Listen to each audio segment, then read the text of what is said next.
Hello, hello, viewers.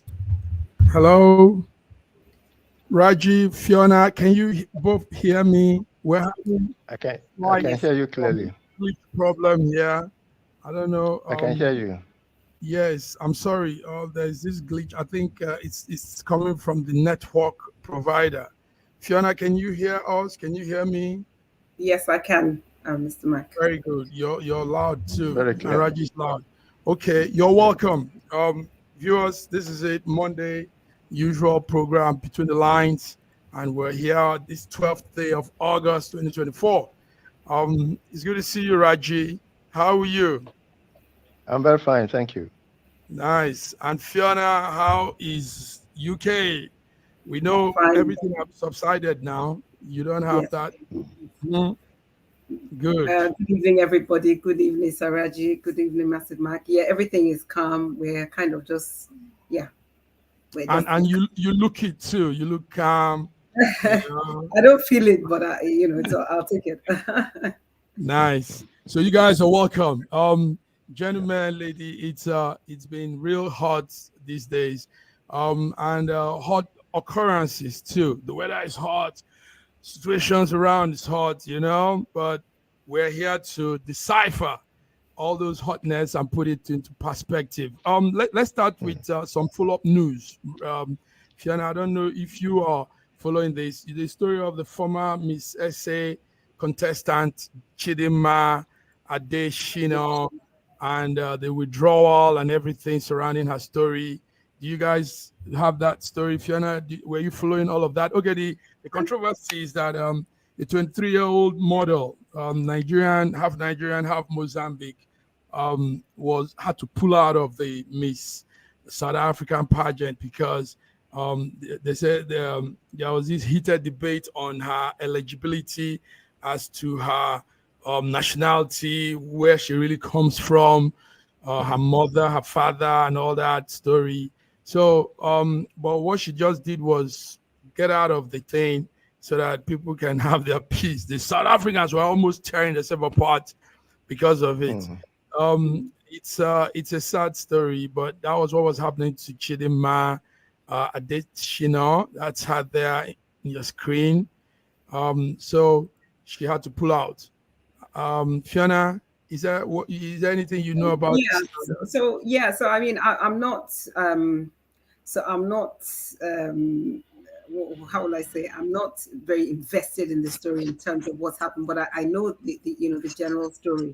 I mean, one of the things that I will say is that in any pageant at all, if there are rules that need to be applied and adhered to, then the rules are the rules.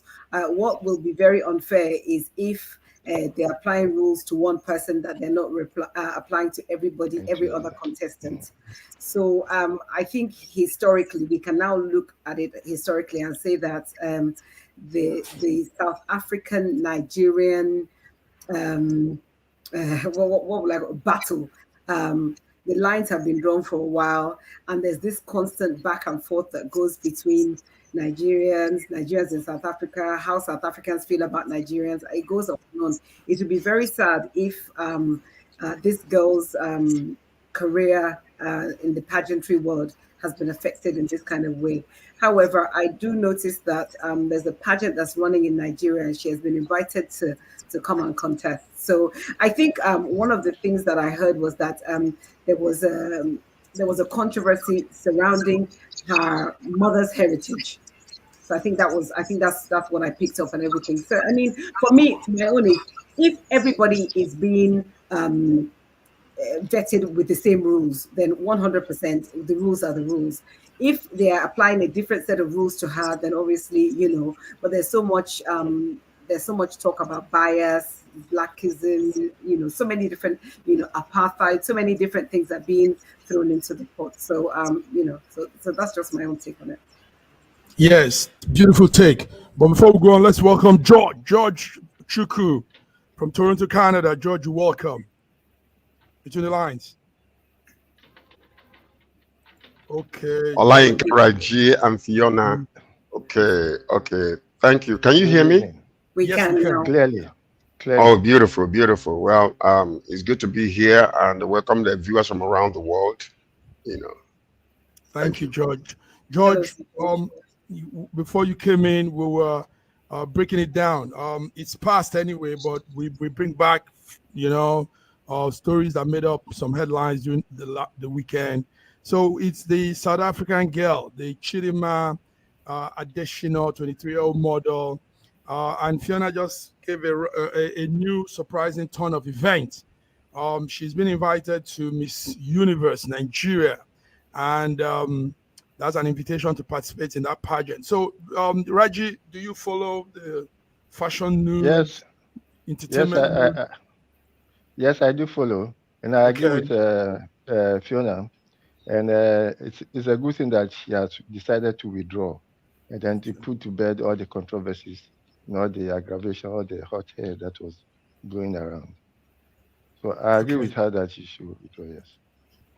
George, I know at your corner there you handle most of these things. I saw you handling, anchoring one of the pageants. So, how do you feel when somebody that is qualified? I mean, let's leave all these big things surrounding her. I mean, she was born in South Africa. That alone is should be a criteria to be part of it. And she has what it takes. She has the look. She has the height. She has the charisma. But they just didn't want her. George. Well, she might have dropped out, but it's not over for her because she's going to be even much better than whatever she was desiring to be in South Africa. Now she's going to be an international icon. You can Mm-mm. watch that. Watch. One of the major problems we have is what Fiona was talking about. This attitude when we come against one another. If it's not tribal, it's religion. If it's not religion, it's country.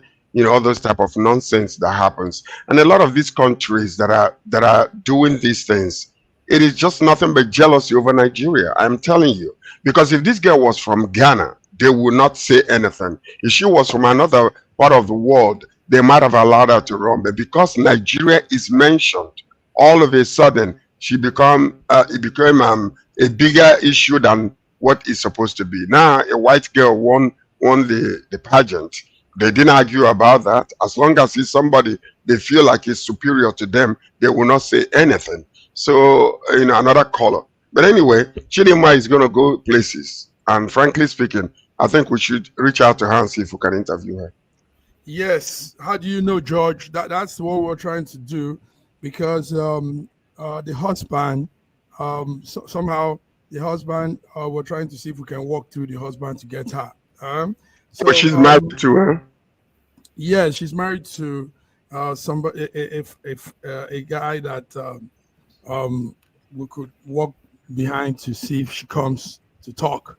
So yes, George. I don't really think it's in that sense. For me, or my own point of view, my point of view is that the bullying started because they said the mother had some issues with her, like Frena said, so they took it out, they brought out some papers. So it really, if the mother had issues with immigration at a point, I think they should come clean on that.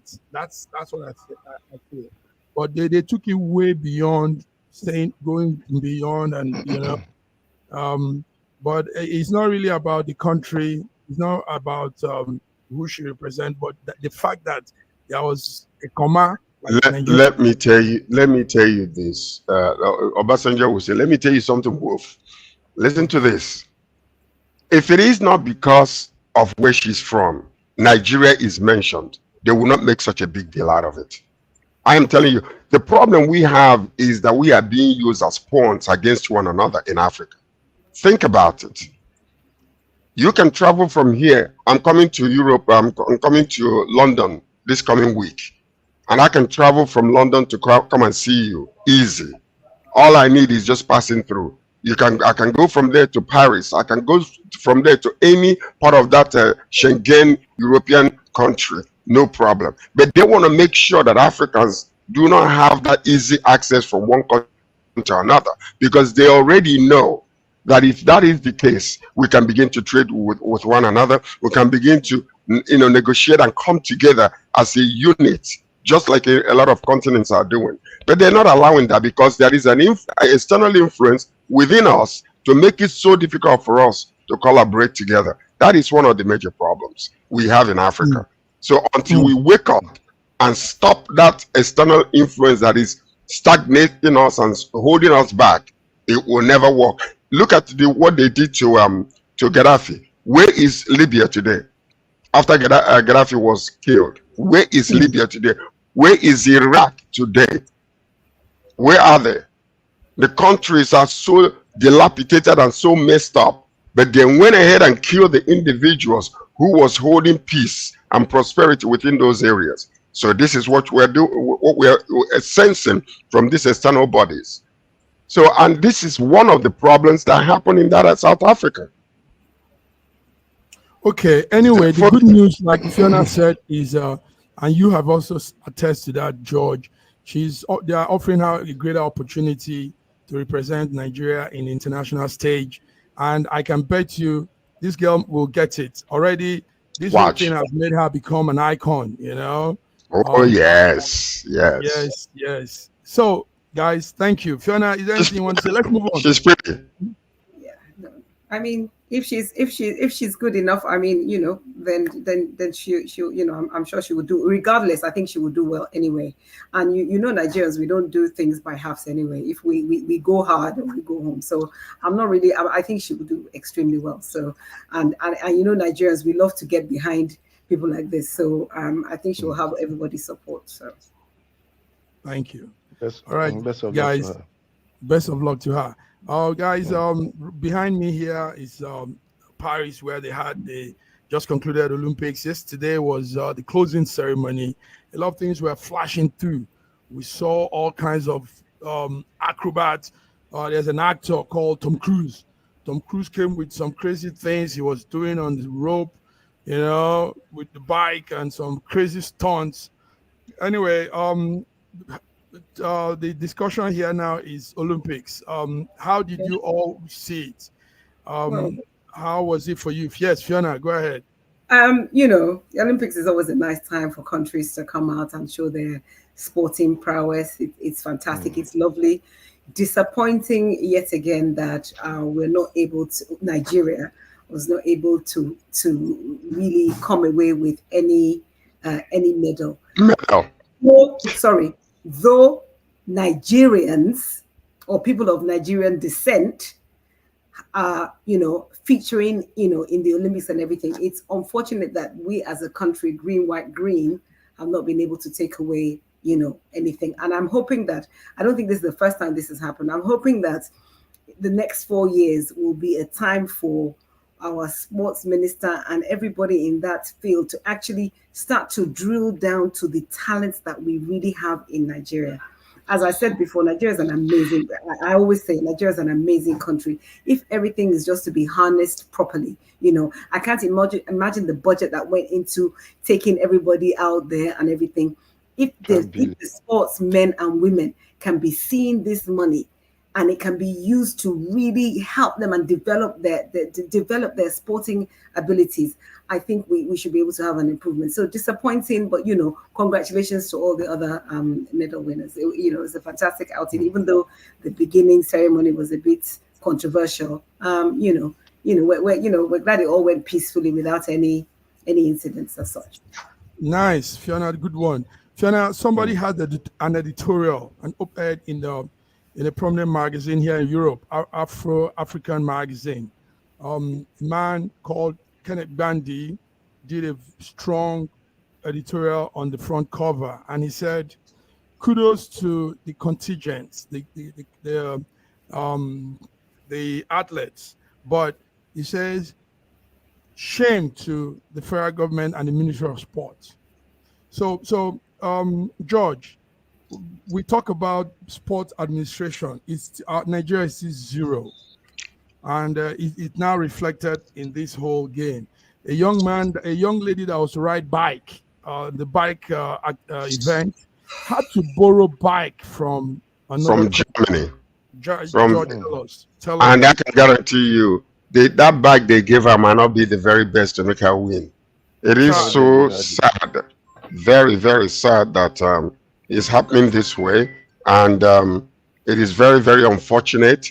Part of the problem we have is internal, because I can guarantee you that the government might have, secure certain amount of money for these people, to number one, for training, number two, for accommodation of all kinds of things. But but they don't have facilities where they can go and train. The stadiums are locked up 24/7. These kids cannot go in there and train. Number two, the money that is budgeted for these young people to train yearly until they go for this particular contest, most of that money will disappear ahead of time before those crumbs, stipends will come to these people. This is the kind of, our country is just we've become nothing but permanent potentials because of bad government, because of corruption that is just killing us left, right, and center. Because if you go and look into all of these things, there was other countries that competed, I forgot the name of this country, that had eight medals only with boxing alone. Boxing. I forgot the name of the country. But these are the things that we are going through. I know the coach came out and the minister for sports came out and apologized and all that kind of stuff. But what is the answer to this whole entire thing? We need to go deep and find out where the problems are and solve it once and for all. Because look at the world, everybody is just coming out, just swimming in gold and all that kind of stuff. And Nigeria actually, if given the attention that is needed, will come out on top. We'll be competing with US. I can guarantee you that. We'll be competing with them. Yes. Look at what we're doing around the world. So, sorry to interrupt. I think that it boils down to the whole thing about governance and accountability. Because again, as with everything that goes on in Nigeria, we don't, in terms of who is going to really be brought to book about who is the discussion going to be had with about this? Who is going to talk about the budget? Who's going to talk about the money over the last 4 years that's supposed to have been used to train these athletes? Nobody's going to say anything. Nobody. In 4 years' time, we're going to have this conversation again. Again, because nobody is held accountable in our country. Until we have accountability for things, there's nothing. We're just toothless bulldogs. We're massive, we're great, we're amazing, phenomenal people, but we can never ever, we're just always the bridesmaid, never the bride, because we can never get our acts together. Very disappointing. Right. Very sad. Anyway, Sad. George, Sad. yes, sad, Reggie. The next 4 years will be with Los Angeles, close to you, George, in the United States. So that was why Tom Cruise had to do that dramatic appearance, carry the flag. So he's now taking it to Los Angeles, where a 2028, I think that will be 2028, 2028 Olympics will be held. So we hope we will come better. Raji, Nigeria needs to do more. Raji, tell us, what are those indices? We do this analysis regularly every 4 years. Every 4 years. I don't even think we prepared for the Olympics at all, because we had 4 years. If we had started preparing in the last 1 year, something could have happened. We put all our hope in prayers.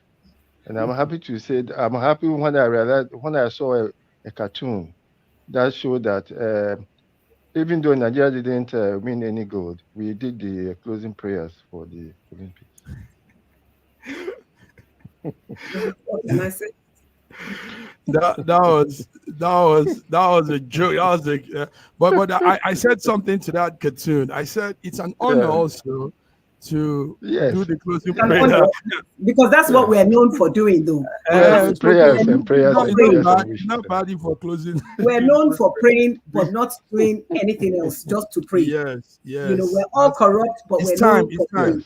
It's time, George. It's time that people Nigerians back up prayers with doing it, getting it out there. Action. I mean, you can't just say, "Help me, I want to win the medal."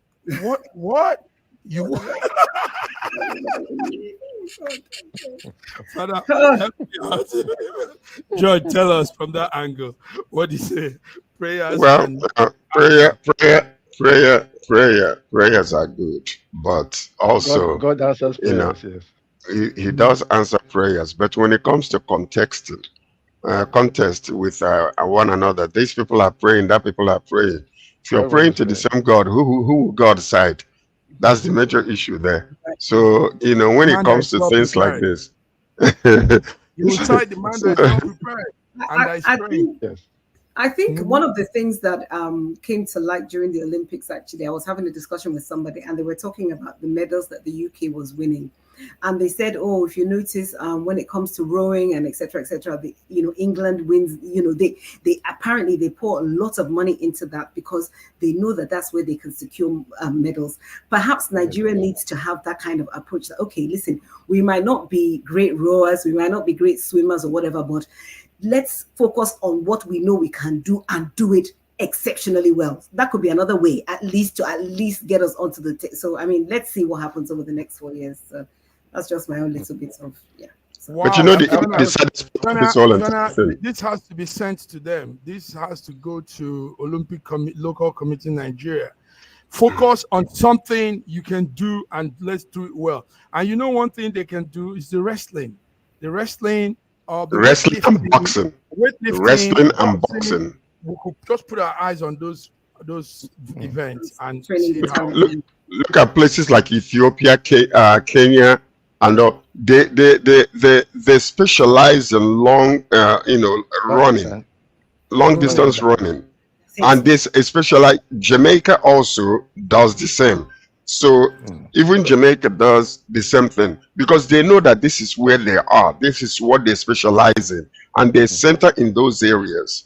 So it is very, very important for Nigeria also to just find our niche and stay with it and train our people so that they guarantee that every time they go there, they will come out on top. So that's the thing. Wow. You see, the issue that we have is, watch this. When it is all blown over, nobody will talk about it again.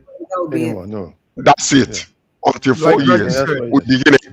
That's it. Like Nobody will talk about this again. Mhm. Raji said. Yeah. Raji said. That's the saddest part of it. Gentlemen, viewers between the lines, and we're dropping the lines. Fiona just dropped a huge one there. Fiona, kudos. IOC, local committee, Olympics, hear us and hear us very well. Focus on one thing, one or two. Don't go there and carry everything and you come with zero. So Fiona is saying, focus on one and get it done. Gentlemen, let's move on before we go on a small break. The issue is getting hot. More states and more governors are coming out and disputing what our president said on that speech in between the protests, the NSAS speech.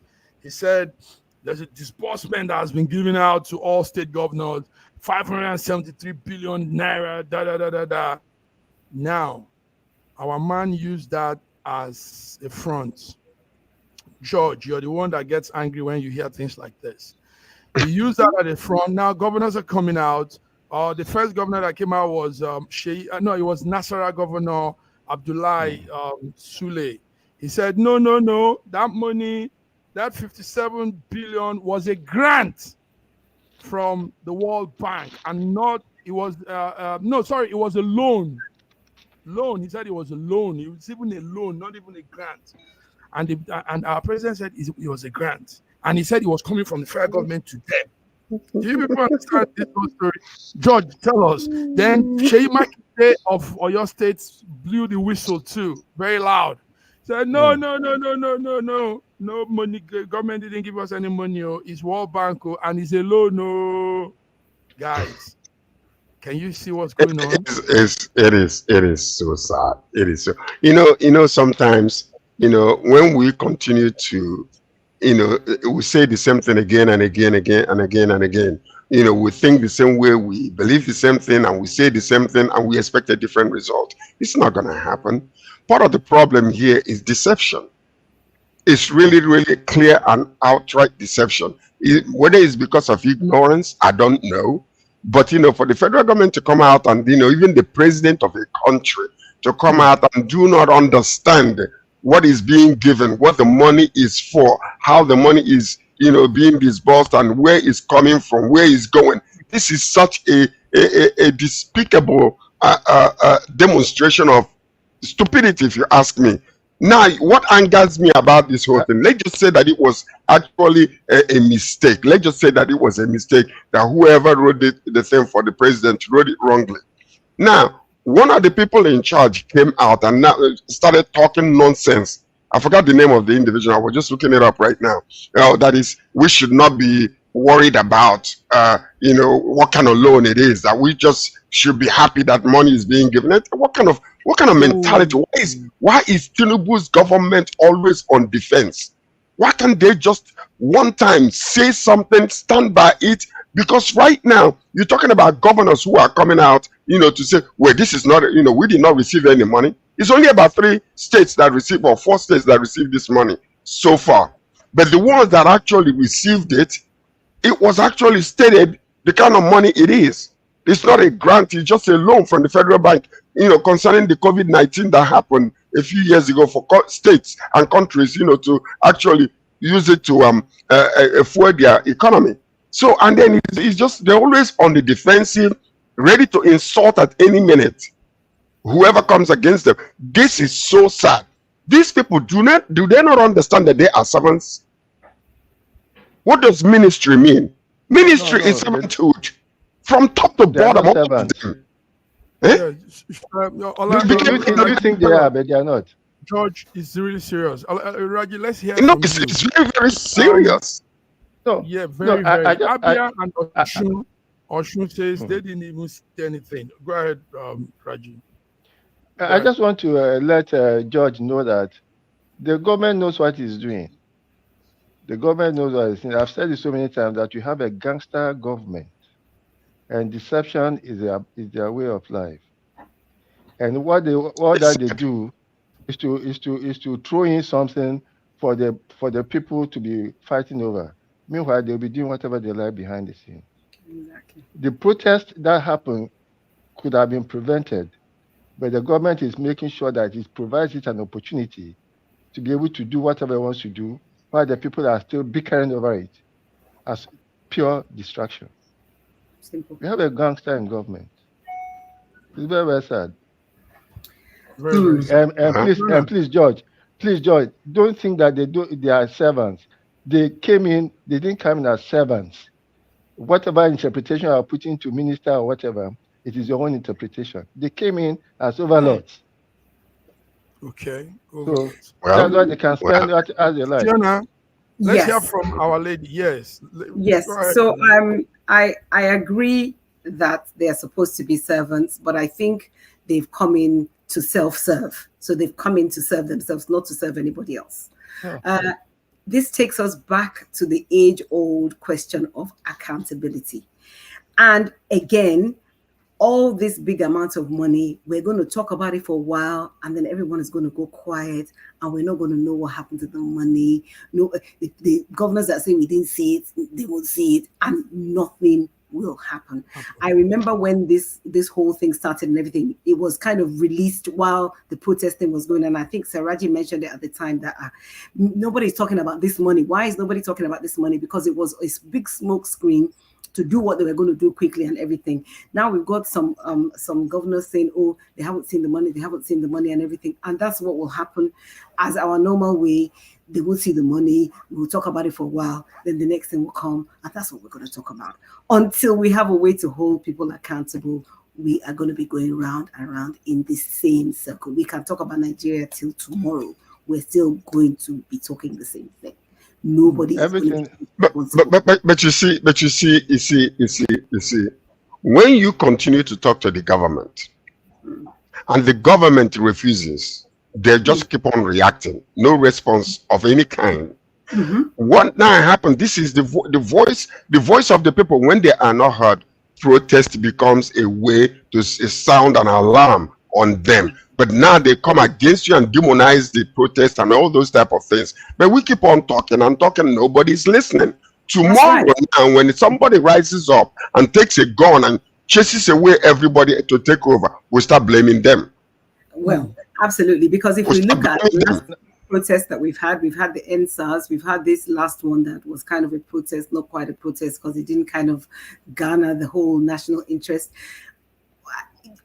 Nigerians are, we're almost like a self-fulfilling prophecy because we're so long suffering, you know, things get bad, we just say it will get better, we're almost browbeaten into the acceptance of all this. It's arrant. All of it is nonsense. None of it makes any, nothing that we've said here makes any sense. Nothing, not one thing makes any sense. And we continue in this cycle of talking about things that don't make sense. And you're right, talking about military involvement, that, okay, yeah, if the military come and everything, that's going to set us back another 50 years. But if that's what 500 years. 500 years. If that's what happens, you know, but they're not listening because there's nobody being held accountable. Nobody is ever, you know, it's like nobody resigns if they do anything wrong. Nobody calls them to order. Nobody takes them to court. Everything just keeps going. Everything. All right, guys. Thank you so much. We're coming back. More of such outrageous claims and actions by Nigerians. This time, the Senate. We're coming back. Obasanjo is opening up leads. Cankerworms are blowing up and Nigerians are acting crazy. Let's come back with more gist, fellas. Viewers, you're tuning in to SSM Wednesday. Monday, Between the Lines. And we're here giving out the lines. See you on the other end. Elevate your new week. Fuel your success. SSM invites you to kickstart each weekday with our news update, Between the Lines, featuring the week's top news and analysis, and the most attention-grabbing lines, Deciphering World Event.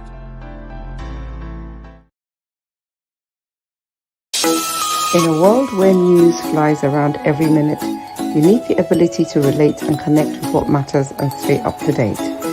Schengen Story Media News Echoes program is Africans in Diaspora and at Home's leading English news network, one of the most trusted, respected sources for news updates on current affairs as they affect global Africa.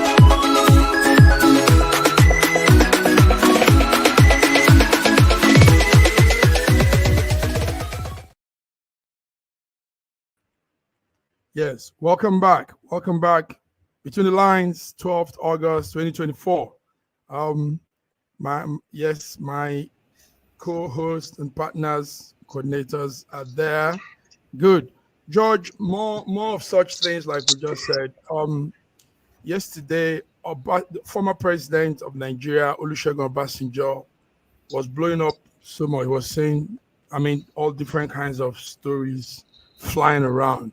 One of it is the one that piqued our interest in this here in SSM is the huge salary package that the Senate, the House of Rep, and the senators get.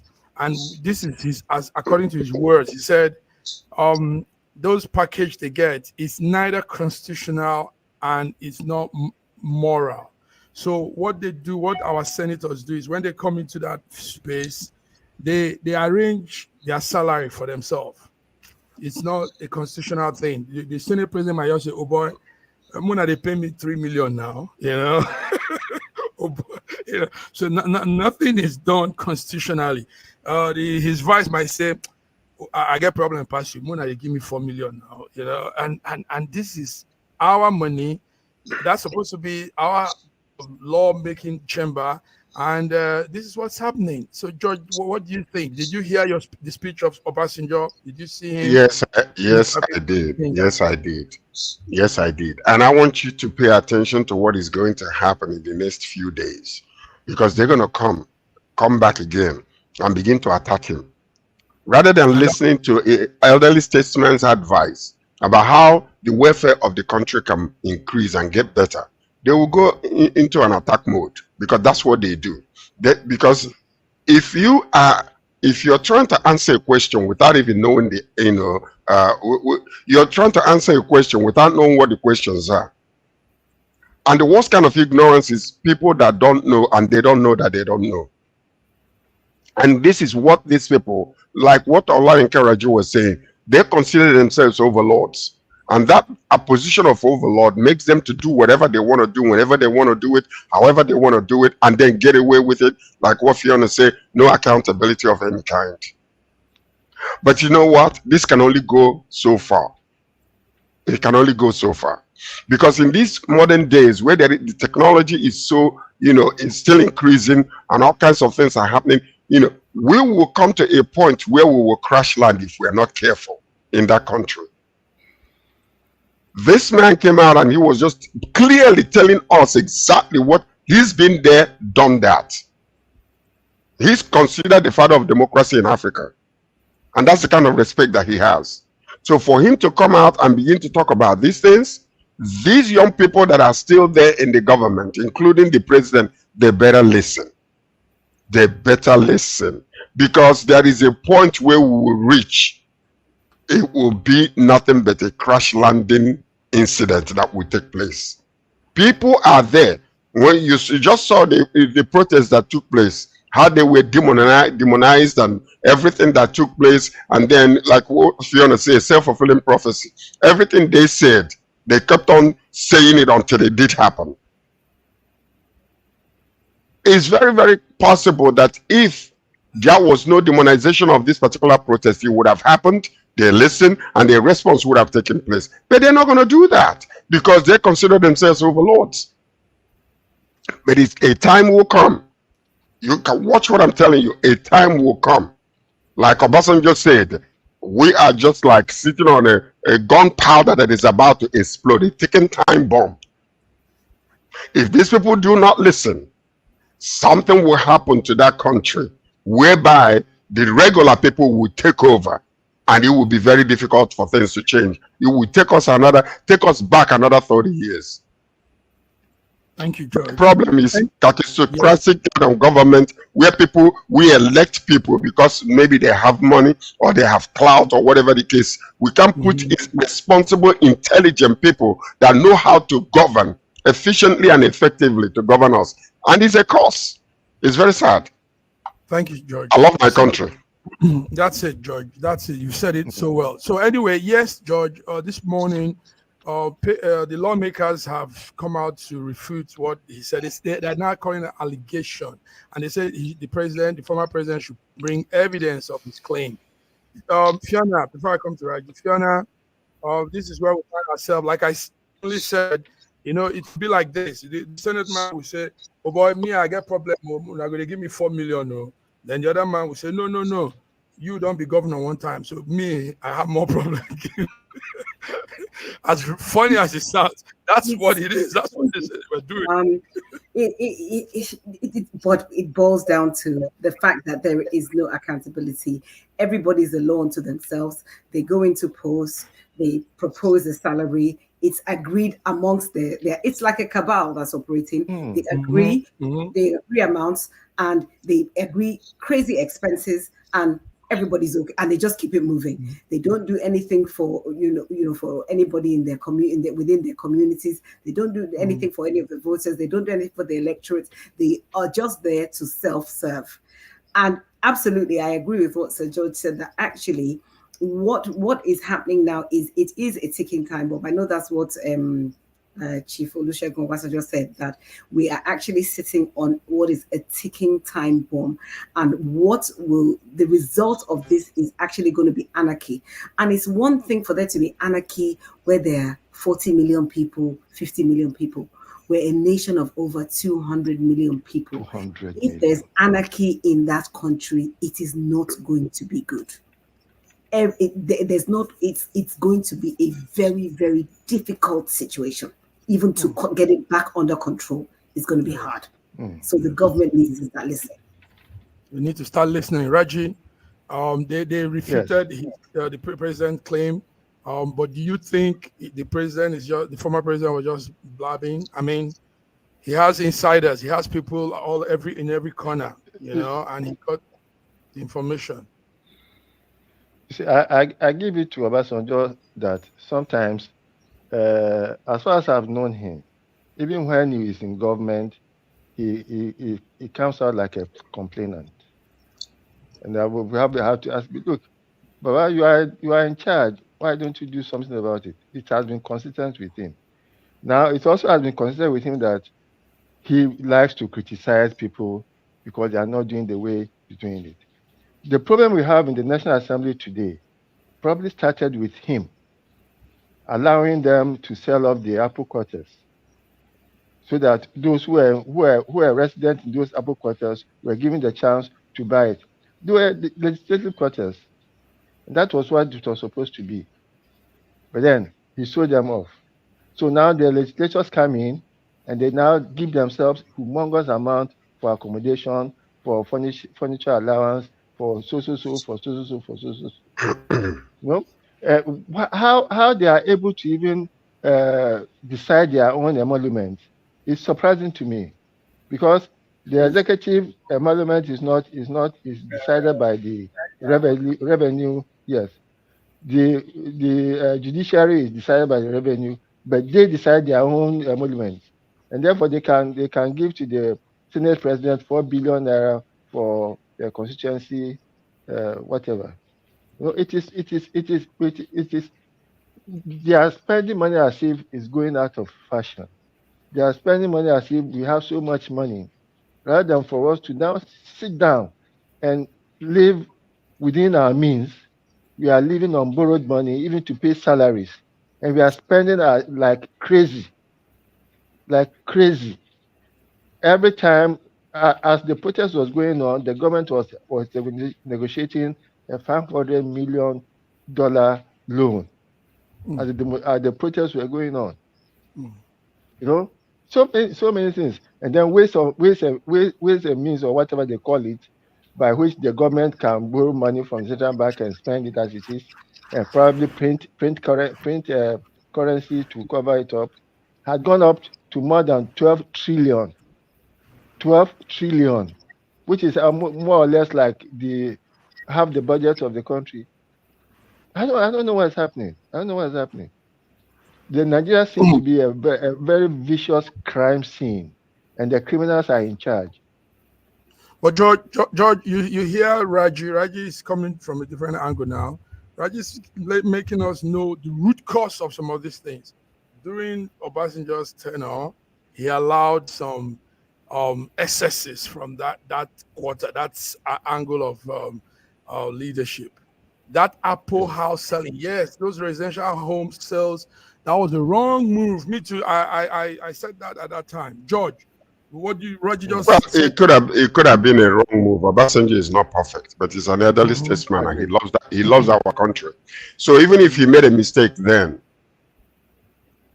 through his own knowledge and experience, we need to listen to him now. And he keeps on warning, and he's steadily warning the country.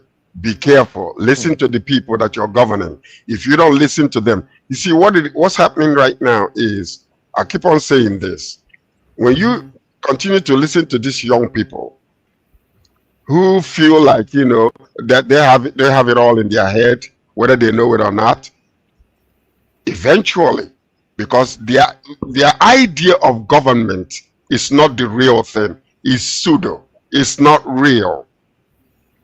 One day it will happen in that country. It will happen. I'm seeing it already. And the problem we have is that we have a president. We have a president who refuses to listen. Either that he doesn't know what to do. He knows what to do. He doesn't know what to do. He's just plain arrogant. Sorry, can I interject? Can I ask a question though, George? Go ahead. Which president have we had that has listened and knows what to do? Which ones have we had? Unfortunately, during Jonathan's era, Jonathan was a listener though. Jonathan was a man that listened and was able to take advice and make some moves. He was. Jonathan was the one civilian government president who actually listened. Okay, so in recent how many years ago? That's nearly how many years ago now? Listen, George, I would say there was so much noise. Listened, yes, but Jonathan didn't have the willpower to pull out some of the advices that were given. That's the major situation. One of the major problems. Because let me tell you this. He felt that he had to appease the northern oligarchy. That was one major problem. Do you know that on the day after the election, we were in Aso Rock when they announced my degree in the morning of that day? I was coming from inside to go to the car to bring some documents. Do you know that the gate people that were watching over him when they announced my degree, what I was here with said, and I said they were jumping when they saw me. They got shocked and stopped when they saw me coming. But these are the people that were watching over the president of Nigeria. This is what you see. All of it. This is it. Because he was so afraid, and especially after Obasanjo tore his card, he became even more afraid because there was no more backbone to stand, backbone of steel to support him. Guys, let's go for that. Let's go for that so that we don't blow up time. We have so much more. Okay. Let's just go for that. Right. There's also a cautionary statement coming out from Atiku, Vice President during Obasanjo's time. He says there's an alleged heavy plot to frustrate Dangote's refinery, and he's saying that the plot is very, very strong, and they want to shut him down. But meanwhile, listen to this, guys. OPEC came out also this morning to tell us that Dangote refinery is going to challenge the European oil industry. It's going to shake up global oil flow. It's going to reshape the global fuel supply dynamics. So what we're saying is OPEC planning alongside the federal government or somebody to frustrate Dangote? This is the question, guys. What do you people have to say? May I come in? Mm-hmm. Can I go? Okay. Now, I think Simple Economics should have told Dangote that first, before you start that refinery, where is your feedstock? Where are you getting your supply? The feedstock, yes. Where are you getting the supply from? Yes. Where will you be getting your supply from? That refinery is humongous. It's humongous, and the amount of fuel it requires to consistently go on refining. It also depends on a blend. So it's not going to depend on only Nigerian Bonny Light or whatever. You have to have a blend of it. So where is the supply chain? Because 650,000 barrels a day refinery is something else. The capacity is much more than all our three existing refineries, plus all the micro refineries that have been built in the last 12 years. So so it was. I don't want to say that he planned actually to fail, because you need to have a supply.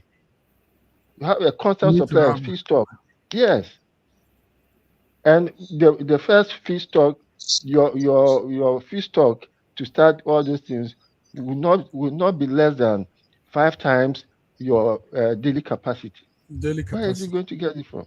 Thank you very much, Raju. George, before we come to that, yes. We are an oil producing country, for goodness sake. What kind of statement is that? Where is he going to be getting his oil feed from?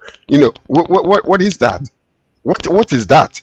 They're taking what he could be refining right now for us. They're stealing it almost every day, taking it out in ships that the government knows about, and they're making money from under the table. That is even a very, very sad question for you to be even where is he going to get his feed from? No, we can do it. The point I'm making. Listen to this, though. Listen to this. Now the government is saying we can sell oil to Dangote in naira and let him refine and also pay us in naira. We can do these things if we stop the stealing and the bunkering that is taking place I mean, I'm talking about huge illegal bunkering. The ship will come and land, and they'll fuel the ship, and then take the oil. You're telling us that the military does not know about it. The Navy does not know about it. And then these ships will be coming, and they will dock and take oil and move out. Hey, come on, who is deceiving who? Please, can I ask you a few I questions? believe that if all things being equal in that country, they can supply as much crude to Dangote and this Port Harcourt refinery, and if they finally are able to put it into operation, billions of dollars are being wasted in trying to bring all these things up, to fix all these refineries, and that money is being lost. It's when it's released, it disappears. No accountability. And we're saying next week we're talking about this. Go ahead. You are not talking to the issue that Mark was mentioning about Dangote and people trying to frustrate him. Now, the total sorry, sir. Go ahead. Our OPEC quota per day is about 2 million barrels a day. Now, there's also the 450,000 barrels a day that was reserved for local refinery. Now, out of this OPEC quota, I don't think you're even meeting that quota. And because it's a joint venture between NNPC and the IOCs, a lot of commitment had been made on even our daily production. And we are not meeting up that daily production. So therefore, even if all the oil that was supposed to be for local refinery were given to Dangote, we'll still be having a shortfall of about 200,000 barrels a day. 200,000 barrels a day, and that's very sensible. Are there people trying to frustrate Dangote's refinery? Of course, I believe that there are. There will be. There are. Now, yes. The question is why? Why? And I believe that most of these things are coming from NNPC. I believe it's coming from them because they know what they are doing. The reason why we have not been able to meet our quota is simply because of the bunkering. We are producing 1.2, 1.3. We're not even up to that 2 million barrels that we're talking about. Most of that oil is being drilled and being taken away through the back door. The day we back door. They are taking it through the front door. Yeah, front door. They are not doing any back door thing. They are doing it front door, George. Front door, yes. Because it's all a cabal, like you said. Yes, and supported by the military, by the federal government, everybody. So it's crazy. No back door. It's front door, bold in the daylight, no darkness, everything. Because how else can let's pull the plug with something. There's a video going viral now. Fiona,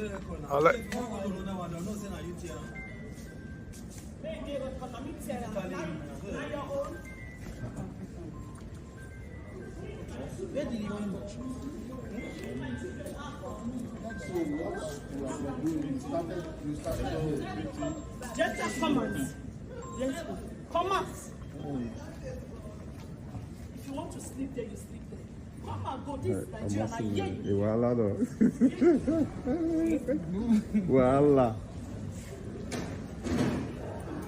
Voila. Bros, just take it easy. Just take it easy. No. That one doesn't. No talk. You be mad. You be mad. As no talk. But let's go on. Man, package them well. Fiona, let's start with Fiona. What you just saw there is a video of a female traveler and her family. She's been identified as Mrs. Igabo. She tore her Nigerian husband's international passport. Immediately they arrived at Lagos Airport. She need to arrest her. They need to arrest the woman because that thing that she took is a government. Judge rate is yeah. So the Judge new is boiling, update, man. the update on it is that she's been brought back. She's been brought in for questioning, and the immigration of agency have taken over the case because what she did, like you're trying to say, George, is It's complete. illegal. Yes, it's an offense. So let's hear from Fiona. Fiona I mean, raised up. so first of all, that somebody has a passport, that passport doesn't actually belong to them. It actually belongs to their state. So that's the first thing. So first of all, she should be in trouble for doing that. Second of all, and for me, more disappointing is the fact that she behaved in that kind of manner in front of her children. I find her behavior and her conduct completely unacceptable. I also noticed that there were some immigration officials there laughing and everything. There was nothing funny about anything that happened in that video. Nothing funny, nothing amusing. She destroyed government property. That's the first thing she did. She behaved in a manner in front of her children, which shows a complete lack of decorum. So there's nothing amusing about it. She should be brought in for questioning. I mean, if she's going to behave like that in public, I wonder about how she behaves in private, because I mean, there's no need. So I think the authorities are justified to bring her in for questioning. Thank you, Fiona. Yes, Raji. Yes. We've seen some of this lately, but this one went too far. Tearing government property. She did a 7-minute video to defend herself, and she said so much and said nothing. Said nothing. She was insisting that she can't be crazy, that she's not mad, and that exactly whatever I was saying, she was saying that she was not, is exactly what she was. That's what she has shown herself to be. I don't. She's been brought out. She's been brought out for questioning, and I'm sure she's going to suffer some consequences. Next time, George, in the program that will be coming up, we'll be looking into some of these issues. George, you speak on these issues. Apart from the passport thing now, that's heavy. Now let's look at domestic violence. Let's look at the other side of it, the social, psychological side of it. George, if she could have done this in the public, that means this man is probably being they pound yam on top of his head. George, tell us. Yeah, you see, like what Fiona said, to do such a thing in the presence of the kids, the children, it tells you the type of lifestyle that they're living inside. It clearly shows it. If there's no reservations of any type to behave like this in the public, what are you going to be getting from his home or from their home? It tells you a whole lot about this individual. These are people that actually don't know how to conduct themselves, no ethical, restraint of any kind. In international airport, in the presence of everybody, you did not wait until you get home to take the passport or whatever. No, right there in the presence of everybody. That woman ought to be jailed, and the children ought to be given back to their father. Let him be the one to train them, because this type of public display of it's just crazy. What are you going to teach your kids? What are you teaching them at home? Who is going to bring them up when they see their mom in the public forum just doing stuff like this? That's child abuse.